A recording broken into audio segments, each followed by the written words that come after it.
Greetings. Welcome to the Asana Kitchen podcast. I'm David Garrigues. Before I get started with today's topic, just want to let you know that I have a sale coming up on my online products, and there's all kinds of new offerings from all the different courses that I made on Zoom over the course of the pandemic. So that's coming up in early July, so you can look for that. And then also I do have a live event coming, a teacher training in Portland, and it'll be both live and online. That's July 11th to the 15th, or 16th, 11th, right in that week. So it's a 16-hour training. If you're interested in that, you could check it out and hopefully join me.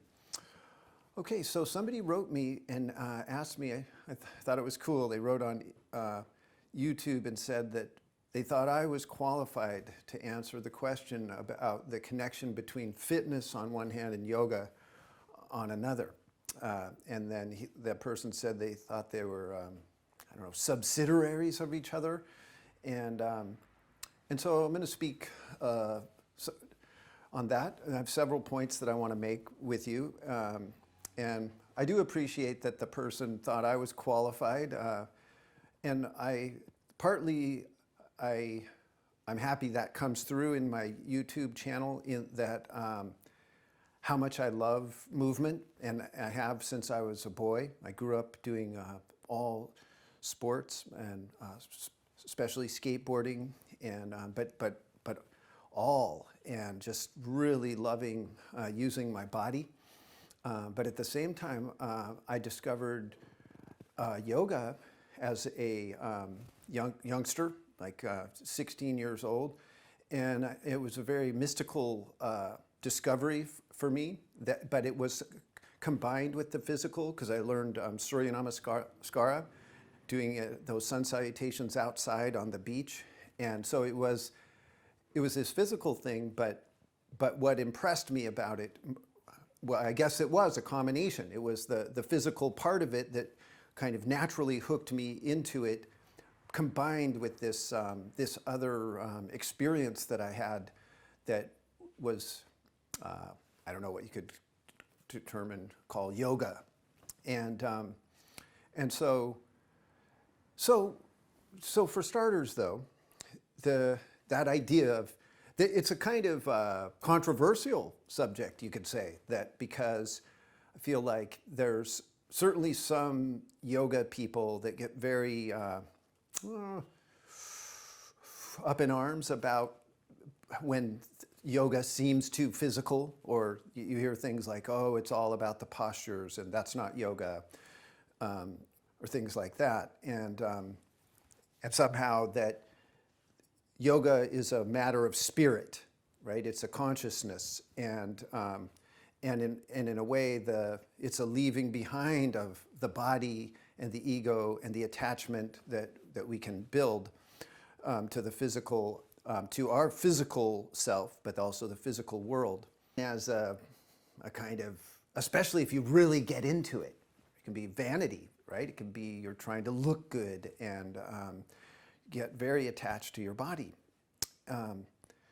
And then there's also, you could say on the other end of the spectrum, there's people that reject any idea whatsoever of spirituality, right? And so they would never want to associate exercising with reaching for God or trying to come to this profound sacred place within yourself. And they would kind of fight against that or reject that quite vigorously, right? Still never forget, I saw in LA some years ago this yoga, it was right outside on their wall. They wrote like, no chanting, no Sanskrit, no granola, no, just making it like, this is a physical thing that we're doing here. And so I don't, I understand those distinctions, and I see some relevance in them in the conversation about like the connection between fitness and yoga, because you could argue that, that yoga is not about fitness, okay? That it really is, it's much more in a stance or an attitude or a perspective on the world that you're coming to, and it involves generosity and charity and like this whole kind of universal love kind of thing, of that justice for all and non-harming, and it's a very deep, profound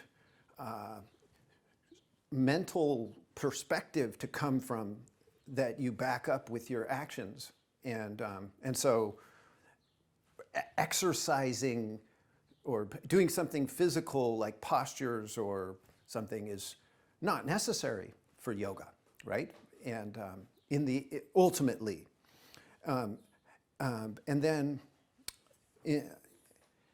then on the other hand, fitness in itself is awesome, right? That movement and working to gain skill with your body in different ways, become strong, flexible, and be healthy physically. These are all excellent pursuits without needing a spiritual perspective to ground them or validate them or make them important or but still, to me, I love the combination. Okay, I instead of trying to kind of keep them apart and see how they don't belong together, I kind of I respect their differences, I could say, and that they're on opposite poles to a certain degree. But I also love that connection, because after all, if we are a spiritual being, we have a whole material aspect. So our spiritual side and our material side, they come together, and they're inextricably linked. So you can't completely, you can't have a fully physical experience or a fully spiritual experience as a human. You like somehow, somewhere, those are going to cross, and so why not enter into that very consciously and trying to find these beautiful connections between the two, and so yeah, because so for me, like, it's one of the amazing things about movement, like almost any movement that is elevated to a high standard, to like exploring human potential and human creativity and human possibilities, right, becomes something noble and beautiful and soulful and even spiritual. And so there's that aspect, that like there's this appreciation of the beauty and literally the spirituality that could be, that movement and posture could bring you to. Okay, and but I do want to identify a few things with you in this, for me, like, because I want to go personally into like my connection between like whatever fitness and yoga. And okay, so there's passage from the Hatha Yoga Pradipika. It says, so like a house protecting one from the heat of the sun, Hatha Yoga protects the practitioner from the burning heat of the tapas, and it is the supporting tortoise, as it were, for those who are constantly devoted to the practice of yoga. Okay, so Hatha Yoga, which is the postures and breathing techniques and bandhas and things that we do, this very physical practice, it's the supporting tortoise. So it supports those who are constantly devoted to the practice of yoga. And so to me, there's the instant connection between like the fitness aspect of yoga, the bodily movement, like really engaging your body, and yoga. And so what I do want to enter there with you, though, is, so what does it mean to be constantly engaged in the practice of yoga? So that book, then, it's distinguishing in a way between the postures and things that you're doing, because that's how we would think normally, like, well, if you're doing postures and stuff, then you're engaged in the practice of yoga. But no, it's implying that you're doing these postures as a support to being constantly engaged in the practice of yoga. Okay, and so there's two passages I want to explore with you. One's from the Brihadaranyaka Upanishad, and it describes self. Okay, so self is the kind of spiritual dimension that behind the appearance of the world, and behind the material self, the small self, your personality and history and these things is something they call self with a capital S. And the texts are devoted to describing it. Okay, and one description is, it says that, so the self is the breathing behind the breathing, the sight behind the sight, the hearing behind the hearing, the thinking behind the thinking. And so, and those who know this, right, there's something beyond, right? That's the seeing beyond the seeing, the hearing beyond the hearing. So love that. That it's not, you're not just hearing, there's something beyond that's hearing. And that's all of your perception. There's something beyond the actual just physical perceiving. Okay? And the ones that know that, those who know this perceive Brahman. And Brahman means expansion. So, and it's just another name for self. And it's also, there's different ways of describing Brahman. The first, the ancient. And then it says, with the mind alone does one behold it. So it's with your mind you behold that seeing behind the seeing, the hearing behind the hearing.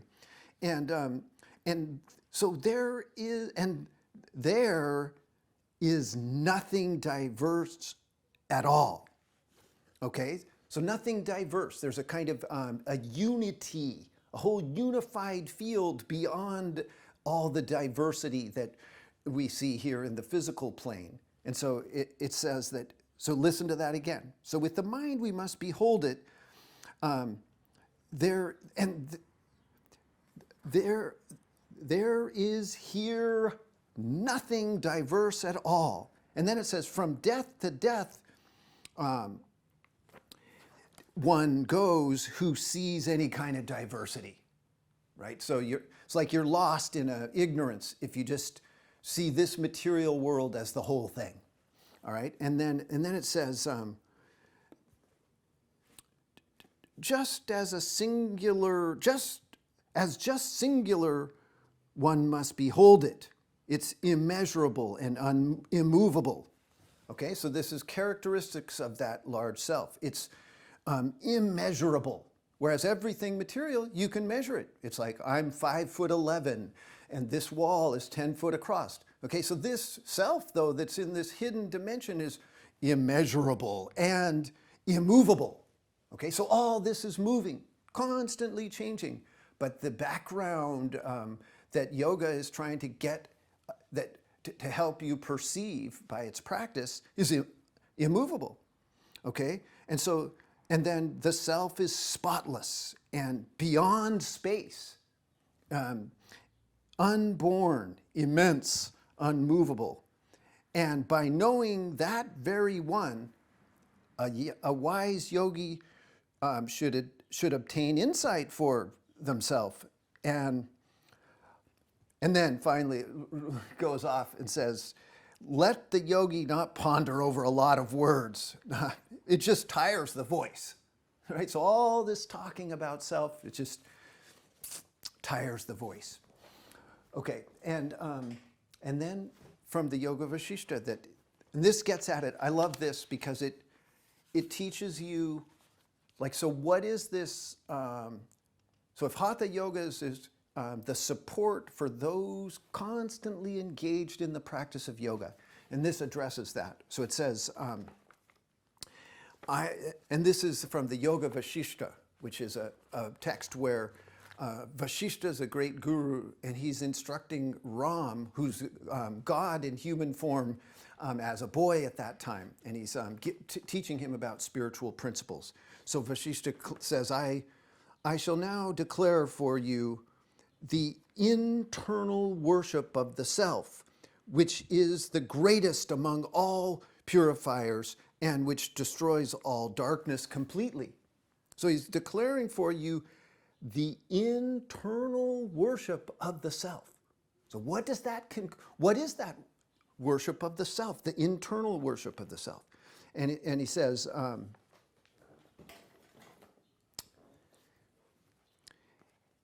this is of the nature of perpetual meditation. See, this is it, perpetual meditation, whether one is walking or standing, whether one is awake or asleep. In and through all of one's actions, one should contemplate this supreme Lord who is seated in the heart and who brings about, as it were, all the modifications within oneself.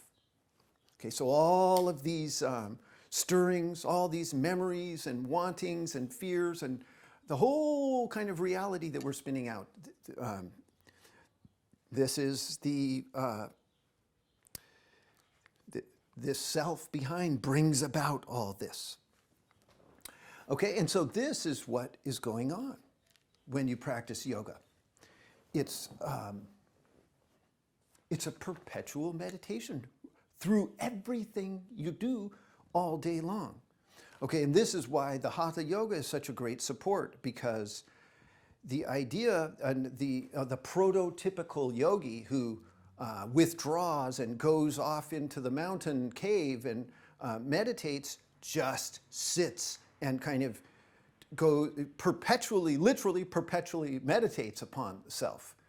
And that's why they call it, that Hatha Yoga is like the house that protects you from the sun of that tapas, right? Because that's incredibly challenging to sit for long periods of time, pretty much just withdrawing entirely from the material world and abiding in this contemplation of the seer behind the seeing, the feeler behind the feeling, and the thinking behind the thinking.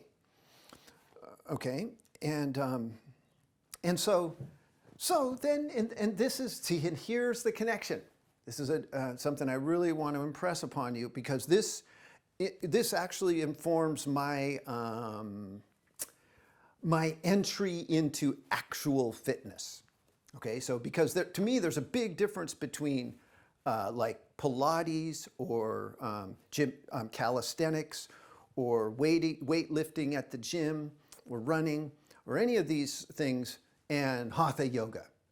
Okay, so that you've got to make that. I make that distinction in myself, and to me, I feel similarly about Hatha Yoga as fitness. To me, fitness is is like a house that protects one from the Hatha Yoga.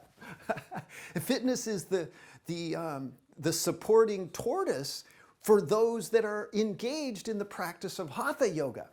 Okay, so that means I'm taking it to a finer level. So kind of what the Hatha Yoga Pradipika is saying, that meditating all the time and sitting, that's hard on you.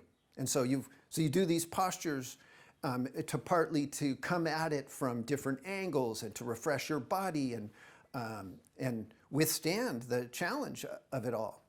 Okay, but Hatha Yoga in itself can break you down and be very challenging. Like especially like if you do Ashtanga and you start to take to those series, you do the first series 6 days a week, and then you graduate and do the second and get on to the third, and you're doing like lot of vinyasa every day and all those postures speeding through and stuff. Like, this is challenging. And we have this illusion that doing that activity, the Hatha Yoga in itself, is nourishing to the body 100% of the time, or that's what makes us strong and flexible, and keeps us fit and protects our joints and all of these things. And I would just say, in my experience, that's not so. Okay, and to me, that's where I bring fitness into it. Is that I do plank drills, and I run a little bit, and I bike a little bit, and I do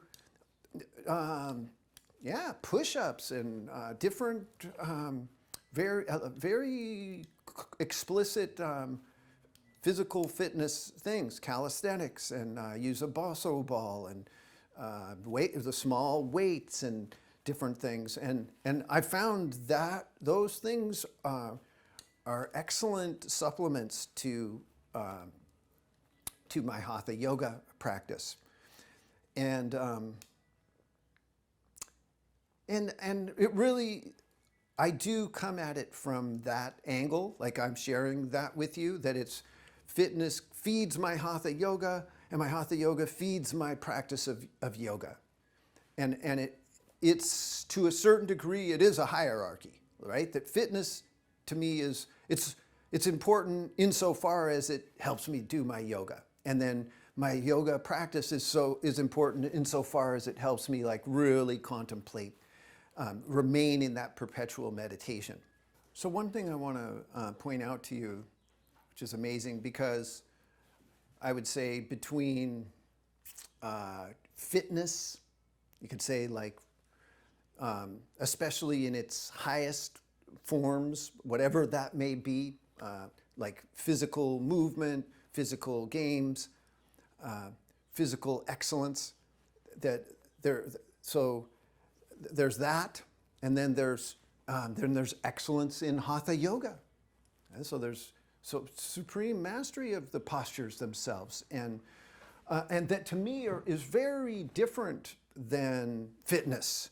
Okay, and that it's something very special to me, or something I've discovered in my own experience, that I love those particular forms of Hatha Yoga, and the breathing that goes with it, the internal ujjayi sound breathing, and working with the central axis and the bandhas and the axis, and striking triangle pose and shoulder stand. Like, these are very specific forms.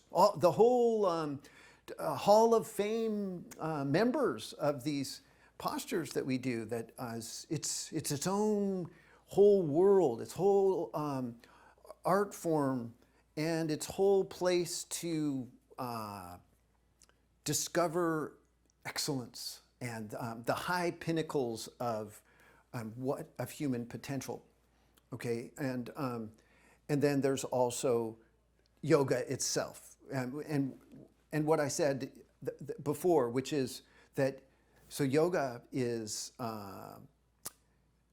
it's a consciousness. So there's a certain kind of insight that you're looking for, right? It said it in that Upanishad that I thought was pretty interesting. It says that by knowing that very one, a wise yogi should obtain insight for themselves. Okay, so there's an excellence, or a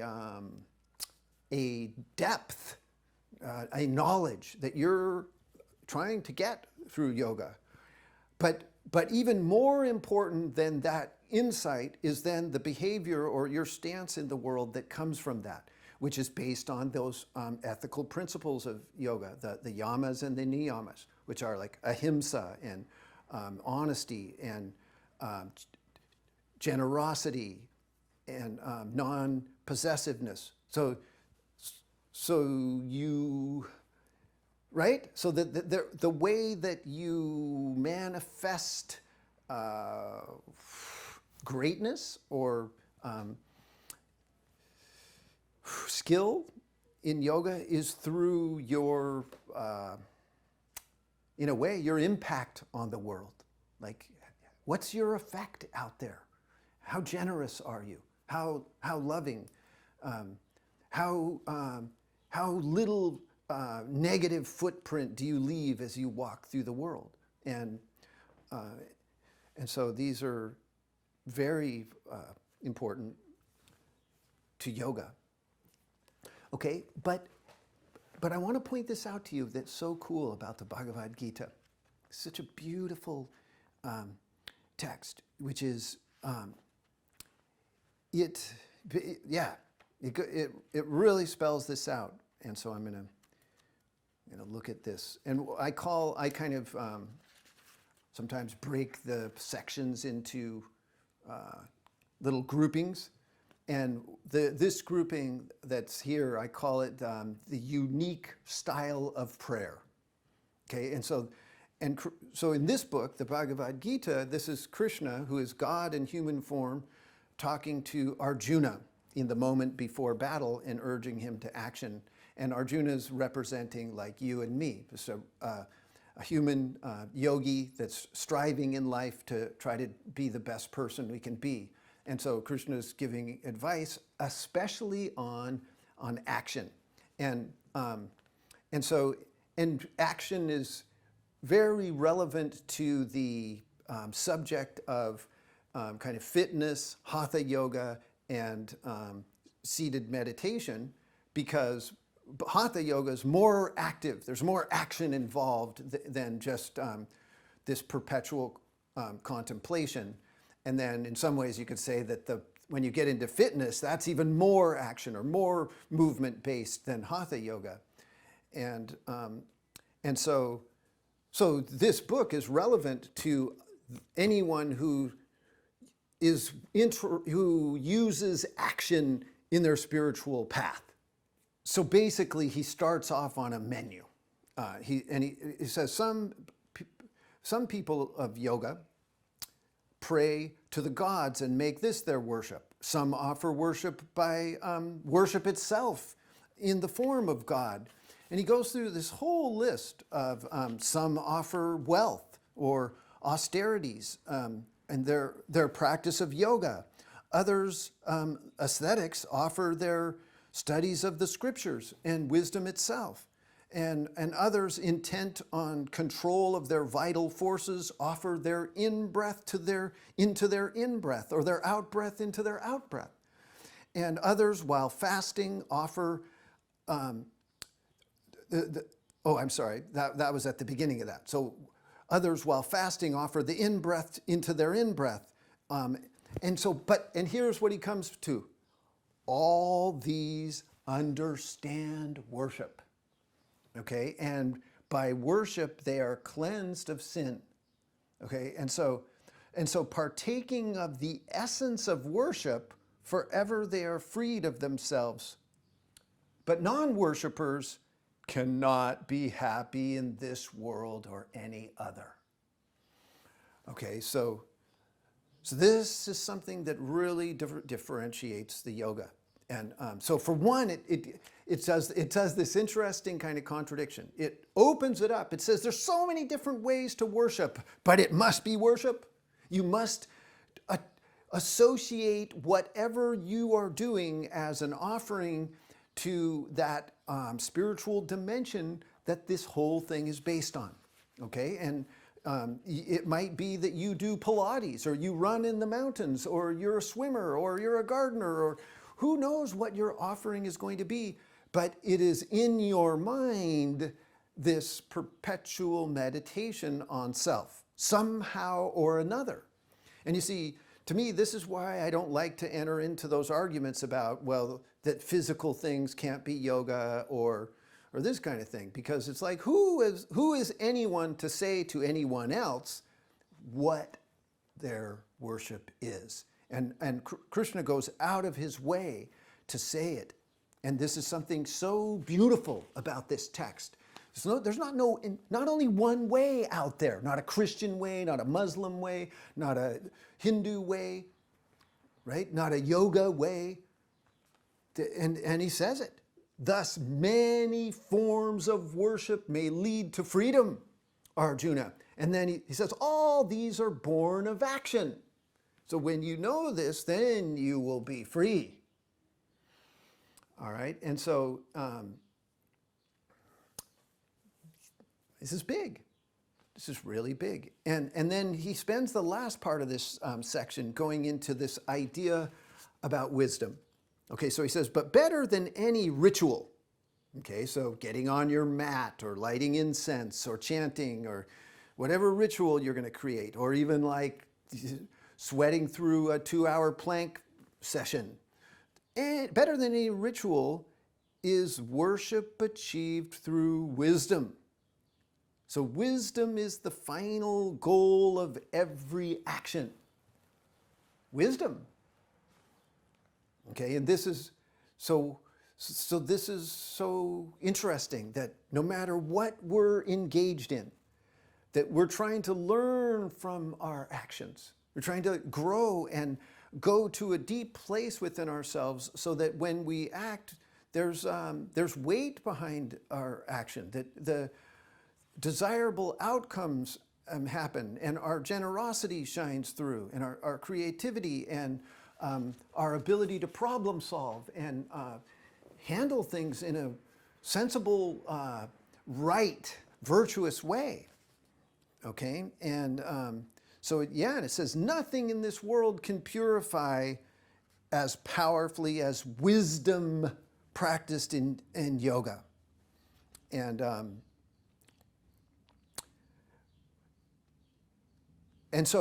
it says, nothing in this world can purify as powerfully as wisdom. Okay, and then this statement, practiced in yoga, you will find this wisdom within yourself. See, this is what's so important. And another thing about that connection between fitness and yoga. You see, fitness tends to stay very outer directed in the mind and in the pursuit of it. Whereas if you go all the way to yoga, it's an internal thing that's happening, right? Like the Vashishta said. I love that, how it goes. It says that I shall declare to you the internal worship of the self. Okay, so this is one of the benefits of the asanas and the breathing and the mudras. And then also the stillness between vinyasas, between movements, is that you learn this skill called nirodha, which is cessation of activity.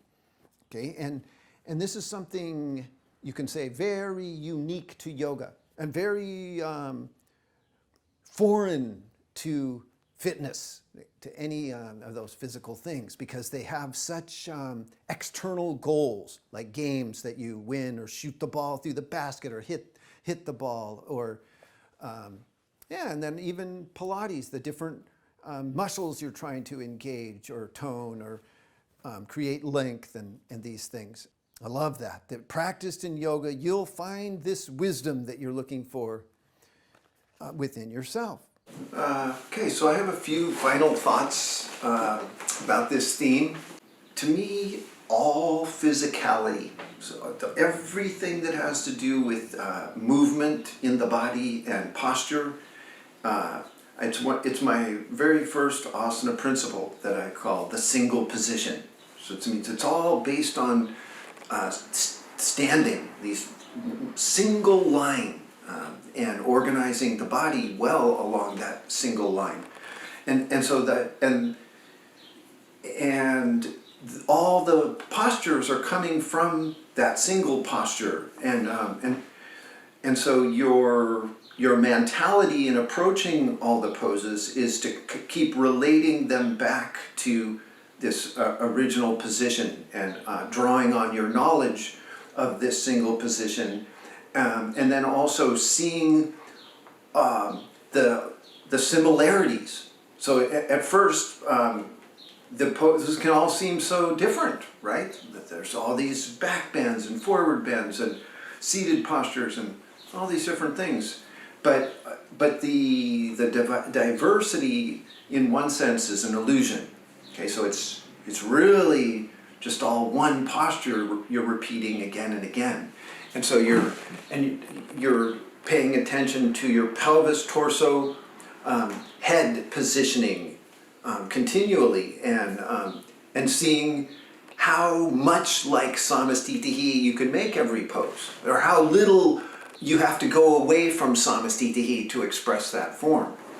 And then you're also noting differences in poses based on samastitihi. So like forward bends are a certain kind of excursion away from the neutral positioning of samastitihi, and back bends are another type of excursion away. And so both seeing the similarities and the differences of the different postures by way of this single position. And within that is true though of all movement and all posture. So all the exercise and fitness is also based around this single position. And evidence of that can be found in, it's a true marvel to me that they have like those online, if you look on Google, they have the 100 best exercises for strengthening that involve only the use of your body. Okay, so no weights, no gym machines, and this kind of thing. And those 100, out of those 100, if you really look at the list, and there's more than one list, and this happens with each of the lists, more than half of them, like well beyond half of the exercises are all derivatives of plank pose. It's just totally extraordinary to note that. So even when you're exercising, you're simply recreating the single position again and again. And so when you can connect that up, that basically all postures, all movements are kind of centered around standing or sitting vertical, or laying down vertical, or being upside down vertical. It becomes much more playful, the whole process of like doing postures of Hatha Yoga and even doing Ashtanga Yoga and going through those series. You can begin to interpret things with more independence and creativity, and kind of not be so hampered by relentless monotony, right? Because repeating something again and again the same way, day after day, month after month, year after year, that's it has a positive side in the discipline and different and strength. Sorry, just one second.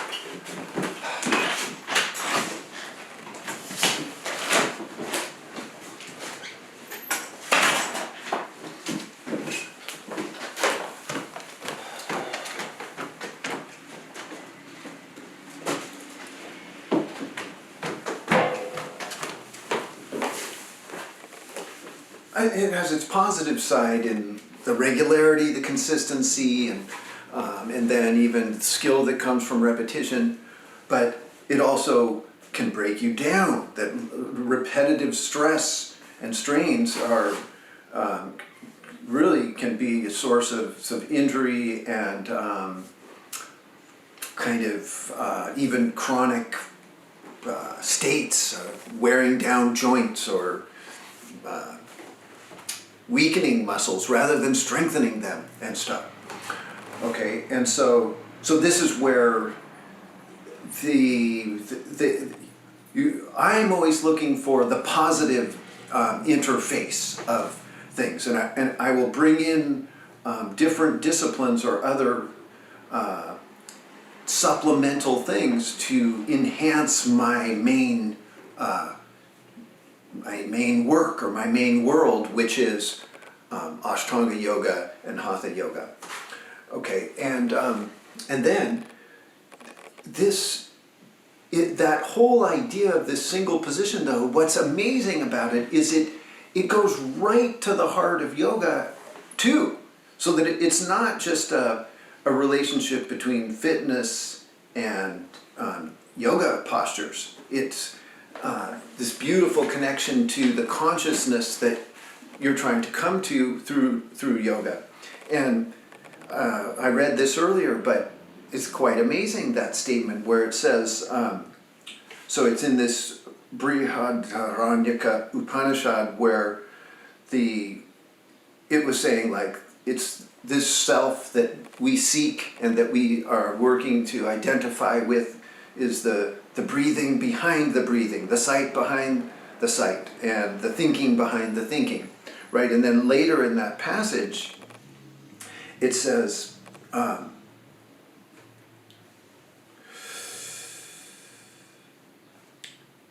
with the mind alone one must behold it. And here it is. And there is here nothing diverse at all. Okay? So there is here, within the world of the self, within that invisible dimension you're trying to reach, there is no diversity at all. Okay, and then it's a strong statement because it says, from death to death one goes who sees here any kind of diversity. Okay, and so from death to death means like living in perpetual ignorance comes when you only see division and that all these parts that we're surrounded by and that we live amongst, that's the illusion. You see, just like it's an illusion that doing fitness things are different from doing postures, or doing different postures is different from doing any postures, all right?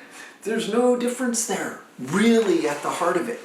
And there's this whole unity that you're trying to see, a oneness that you're trying to penetrate to in everything you do, okay? And even it's a very heady kind of intellectual thing, but it's also very much physical in the sense that all the diversity in postures that you bring, whether you're bringing gym techniques or fitness, and then also all these postures, they are all leading to, like, the prototypical posture of sitting in Padmasana, absolutely still, right? Limbs steady, the three sections erect, and then withdrawing the mind and senses inward so that you can cease to identify with the diversity. Okay, so it is literally a single position that does it, because one of the characteristics of this self that you're trying to identify with is it doesn't move. And so you're trying to stop moving. Stop your body in one position and then go much more subtle in the stopping of movement. Stop the senses from going out and trying to interface with the outer world. Stop the mind from being busy with desires and all the different things that can occupy it. And come to this utter stillness, utter immovable. And it even says that in this. It says that, just singular, must one behold it. It's just singular. And then it is immeasurable and immovable. Okay?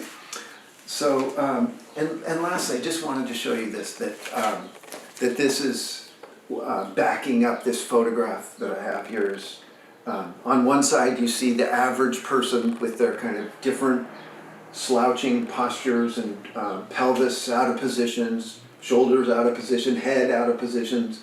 And then you have the wonderful samastitihi, the awakened standing. And this is not a book on yoga, right? This is a book on posture. And so so all of these disciplines have the ability, the capability of complementing each other beautifully, okay? And it's a veritable explosion in the world of people taking different art forms farther and farther. Like if you see the Instagram, there's the people doing Pilates, so amazing, presenting their forms day after day, and then there's yoga, and there's all these other gym things, and dance, and music. Everything is people kind of pushing the envelope, and the thing is when you're talking about like you don't see diversity because you're looking for the unity, it doesn't mean that there isn't a celebration of diversity as well. Like, because you can appreciate all these different forms and different things, but you can also appreciate that the further you take any art, any science, the deeper and deeper you go, the more excellence you achieve, the more mastery, the more it begins to resemble other disciplines or other things. And that's kind of the whole spiritual teaching, right? And so, anyway, I leave you with that, and namaste.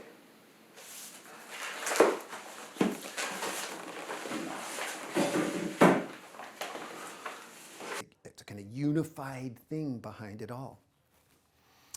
All right, so hopefully that gives you some food for thought on the connection between fitness, Hatha Yoga, and yoga.